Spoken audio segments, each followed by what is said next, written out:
Сәлам дуслар. Бүген мин бер төркем йога белән шөгыльләнүчеләр янына килеп эләктем. Моңа кадәр әле моның белән шөгыльләнгәнем булмады. Сәбәбе җырчы Гөлназ. Иртәгә синең белән күрешергә иде дип шалтыраткач, иртәгә йогада булам, шунда күрешербез диде. Гөлназ, әле кич белән кичке сәгать 11-дә генә син Әлмәттә идең. Ә инде бүген иртә таңнан торып бирегә шөгыльләнергә килгәнсең. Әйтәләр бит, җырчылар мода артыннан куа дип. Бу да әллә синең шундый ширме? Ник кирәк ул сиңа? Илсия, беләсеңме? Соңгы арада бәлки инде йога чынлаптан индидер модаға әйләнеп киткәндер, ләкин минем өчен ул бернинди дә мода артыннан куу түгел. Йога бит ул иң беренче чиратта сәламәтлек. Йога ул матурлык, йога ул җан тынычлыгы. Менә бу өч әйбердә минем өчен бик мөһим һәм бик кирәк, һәм һәммә безгә дә кирәктер дип уйлыйм инде мин аларны. Шуңа күрә мин монда. Күптән йөрисеңме син? Бер ел ярымнан артыграк вакыт. Үзеңдә нинди үзгәрешләр сизәсең? Үзгәрешләр бик күп. Кайсысыннан сөйләп җибәрим? Иң беренчесе инде ул нәрсәдән башлыйм микән? Җан тынычлыгы. Чөнки инде кайсы бер менә көннәрдә мин йогага киләм, ничектер уйларымны тәртипкә китерер өчен, нәрсәдер мине борчыган сорауларга җавап алыр өчен үземнән үзем. Ничектер йогада тынычланасың һәм дөрес җаваплар, дөрес уйлар килә башлый башка. Ансы беренче. Икенче инде сәламәтлек. Ул инде безнең тәнебезнең зәвыклыгы, нәфислеге, әйе. Һәм миндә үзгәрешләр күрәм үземдә дә. Гәүдәңне матур формада тоту өчен тырышасың, анысын белдек. Син бит әле җырчы буларак тавыш өстендә эшлисеңме, нинди күнегүләр ясыйсың?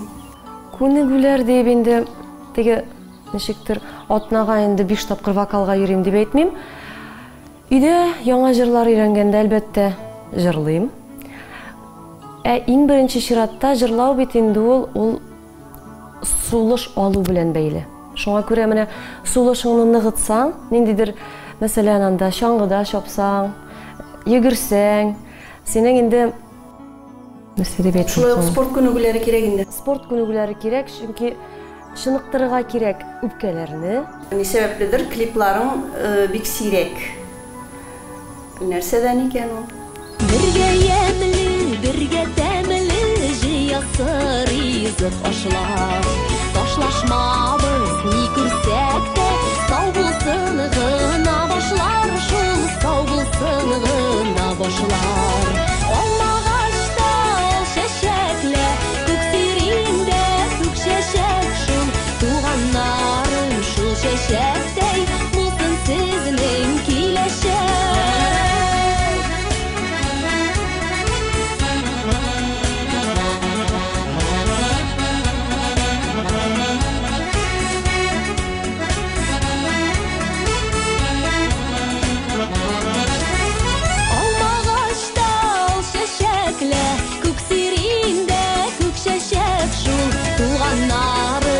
Чәчәктәй булсын сезнең киләчәк. Алмагачта ал чәчәкле, күк сирендә күк чәчәк шул, туганнарым шул чәчәктәй булсын сезнең киләчәк. Туганнарым шул чәчәктәй булсын сезнең киләчәк. Булсын сезнең киләчәк.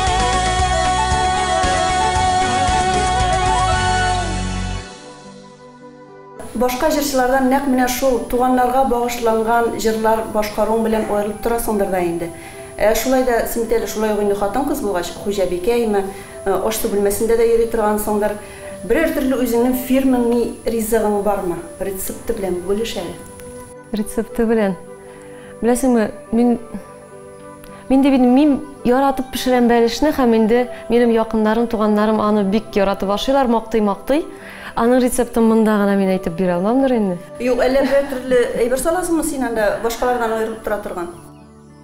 Белмим, булай теге традицион рецепт буенча пешерәм инде мин аны, аерып тормыйдыр инде ул минем. Ләкин теге минем племянниклар, бөтен бала-чагалар мактыйлар, менә Гөлназ апаның бәлеше нык шулпалы була, менә шундый тәмле була дип. Шулпасын көбірек салырға керек жәлләмеше. Иті майлырап болса. Бір күні мен духовкада шек-шек пішіргендерін көріп қайттым. Гүлшешек апа білән Нәқип абай турындасында естіп білесіңдер. Оларның шешеклері білән бізге келген қонақлар сыйланмыш екетмей.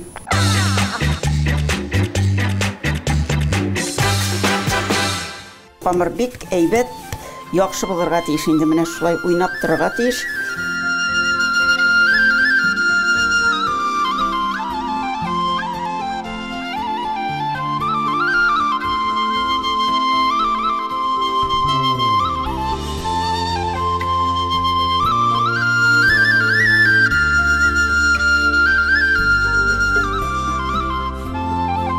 Менә хәзер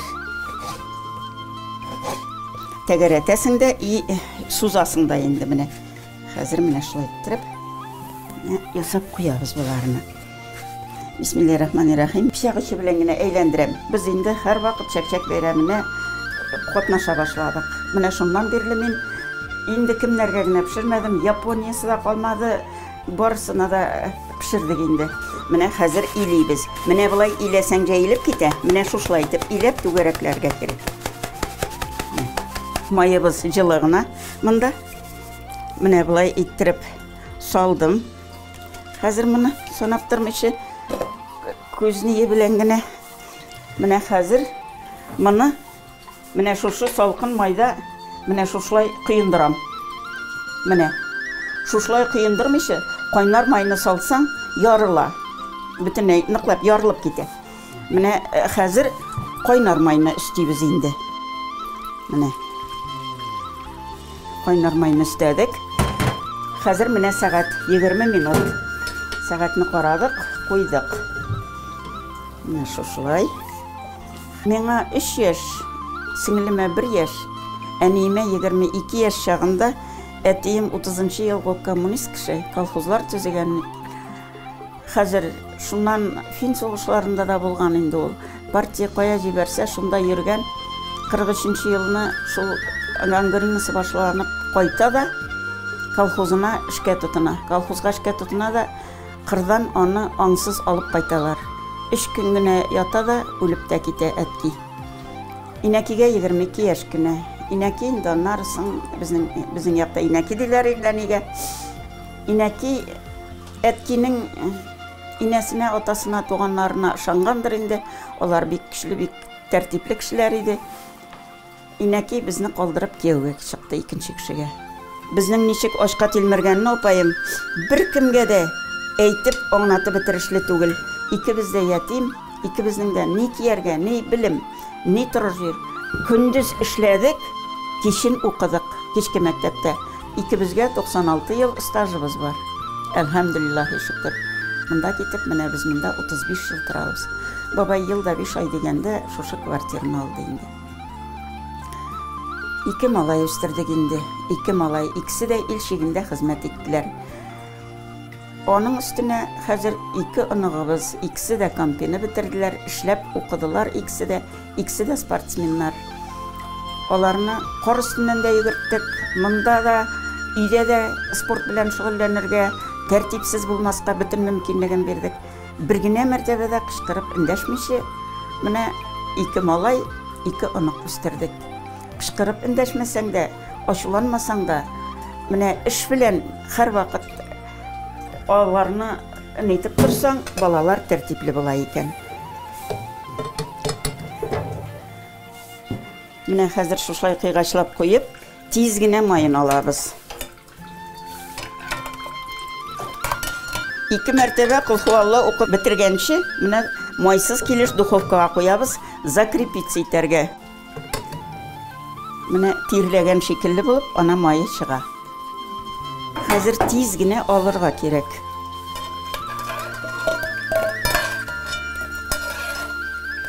Йомырканың сары булмасын сарысы, ак булсын. Менә шул вакытта чәкчәк якты була, менә булай ак була.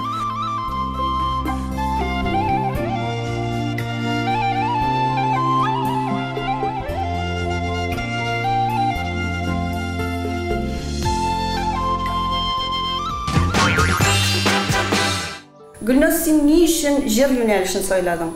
Миңа калса синнән оста рәссам да чыгар иде. Беләсең, Илсия, белмим инде нинди рәссам чыгарый микән миннән. Мин шуны гына әйтә алам, минем мәктәптә иң яраткан фәнем математика иде. Миннән бәлки бик яхшы бухгалтер чыгары. Әллә өстәмә белем алырга уйламыйсыңмы? Юк, уйламыйм. Юк. Миңа ничектер теге бер урында гына кагазлар белән анда утыруы ничектер теге бик скучно дип әйтимме соң? Тоела. Әмма соннар белән эшләргә яратам. Әйе, әмма соннар белән анда эшләргә яратам. Әмма шулай да сиңа карагач менә нишләптер мин рәссамнарны күз алдына китерәм. Беләсеңме, хәзер хәтта 3D форматта да рәсем ясыйлар икән. Кеше нәрсә генә уйлап чыгармый. Урамда оппак кар ява. Тиздән табигатыбызга яз киләчәк.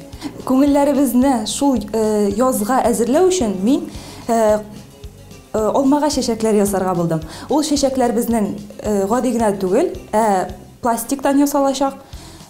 Biz башта аның өчен, бу картина өчен без башта фон әзерләячәкбез.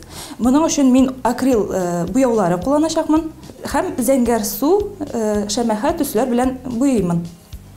Җирлеге әзерләйм. Бу безнең модульный картиналар. Алар хәзерге интерьерда бик матур күренә.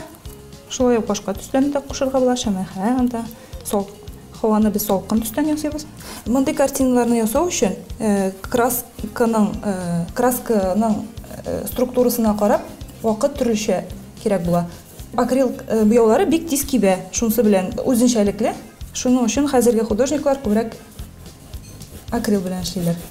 Мин күбрәк чәчәкләр, табигать белән мавыгам, пейзажлар ясыйм. Һәм менә шушы пластикны үзләштерәм. Балаларны рәсемгә өйрәтәм сәнгать мәктәбендә. Фоныбыз әзер дисәк тә була, һәм без чәчәкләргә күчәбез. Чәчәкләр өчен без төрле төстәге пластик кирәк. Без аларны үзара кушып, төрле оттенктагы чәчәкләр ясыйбыз. Менә минем яныма кызым да килеп кушылды. Аның исеме Мәрьям була. Ул миңа бу эшләрдә ярдәм күрсәтә. Бу менә пластик ул балаларның моторикасына бик әйбәт тәэсир итә.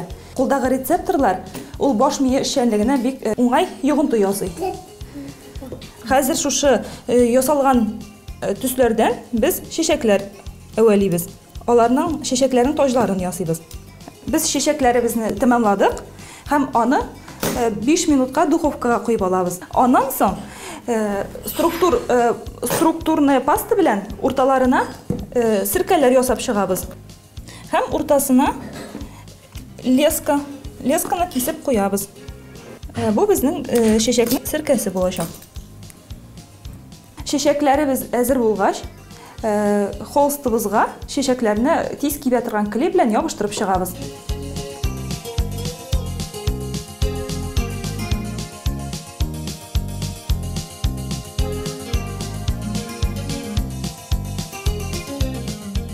Җилдә очып баручы таҗларыбызны аерым беркетеп чыгабыз. Менә безнең пластиктан чәчәкләребез тәмам. Хәзер безгә кисточка белән вак детальләрне генә эшләп чыгасы калды. Яфраклар һәм сабакларын.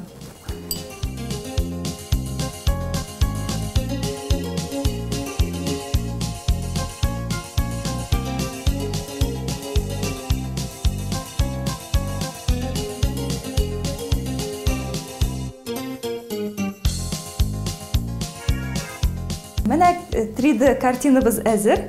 Күргәнегезчә, бу бер дә катлаулы булмады. Сез аны үзегез дә өегездә балалар белән бергәләп эшләп карый аласыз. Мондай күнегүләрдән соң Гөлназ иртәгә торып булыр микән инде? Мин бит әле бүген беренче тапкыр. Илсия, бәлкем инде кайсы бер төшләрең бераз авыртып та алыр, ләкин аның бер куркыныч нәрсәсе юк, чөнки инде менә безнең инструктор ул бик тәҗрибәле, бик белемле, шундый үз эшен каты, тирән белә торган инструктор белән шөгыльләнүдән үзеңә теге сәламәтлегеңә бер зыян да тимәс дип уйлыйм. Минем инде беренче занятиялардан соң шулай ук кайсы бер җирләрем авырткалады, ләкин ул бернинди зыян китермәде, бары тик теге кайсы бер связкалар дип әйтим, тартыла, сузыла, алар бит инде гадәти тормышта безнең эшләми. Аларны эшләттергәч бераз авырталар инде алар. Ләкин син бит инде инструктор карап торганда эшлисең буларны, һәм инде үзеңә син зыян китерә алмыйсың берничек тә. Шуңа курыкма, борчылма, барсы да әйбәт булыр. Икенче дәресләрдә язылып китәр әлеме? Икенче дәресләрдә йөрсәң менә бер минем кебек хотя бы 1-2 ел. Болай инде йога белән мин уйлыйм, гомер буена шөгыльләнергә кирәктер дип уйлыйм. Аны инде теге гомерең буена юлдаш итәргә кирәк үзеңнең көндәлек тормышыңда. Барсы да әйбәт булыр. Дәресләргә килмәгәндә, ял көннәрендә өйдә син аны эшлисеңме? Менә монда бит инде без сәгать ярым шөгыльләнәбез. Өйдә мин аны тиз генә бер 5-25 минутлар эчендә эшләп алам үземә. Һәркем сәламәтлеген үзенчә кайгырта, аның өстендә эшли. Миңа калса әле йога дигәннәре минем өчен ят.